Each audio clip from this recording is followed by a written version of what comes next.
quickly we see what are the indications for the polyvalent anti-snake venom in an Indian scenario. As you know, the patient comes to the emergency room, okay, with a snake bite, and you decide that this patient may require an anti-snake venom.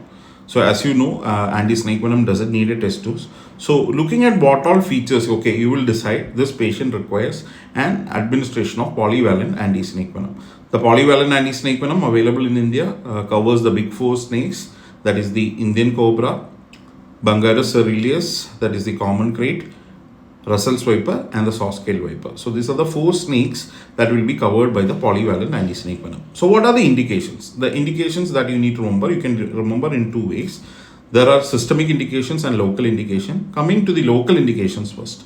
Local indication, you are able to see a fang mark, or sometimes in krait bite you may not be able to see a fang mark. So suddenly there is a rapid increasing in the swelling. It was only maybe 1 centimeter round. Suddenly there is a rapid increase of the swelling. The second one, there is a blister formation or bleeding from the bite side. You have to think about administering the polyvalent anti-snake venom. And very important, one more point, if it is involving a digit, if the whole digit is swollen, you can immediately decide to start on anti-snake venom. And also it is very crucial to look for localized lymphadenopathy. If with a bite on that bitten limb, there is a localized lymphadenopathy, that is an indication to start your polyvalent anti-snake venom.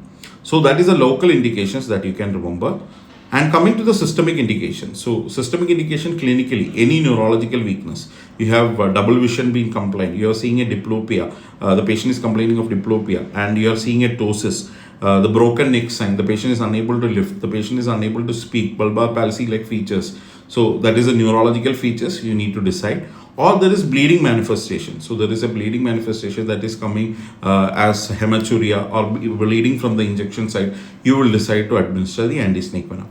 Or else your 20 minutes WBCT is positive. More relevant will be 20 minutes WBCT rather than your prolonged PTINR or APTT or coagulation profile is prolonged. You will decide to administer the anti-snake venom. So remember, anti-snake venom doesn't need a test dose.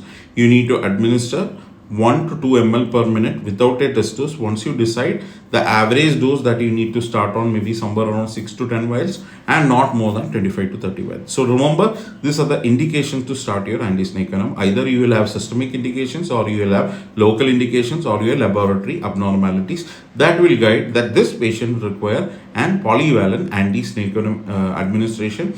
And remember, if the patient don't have any of the clinical features, there is no point in administering your anti-snake venom. Thank you.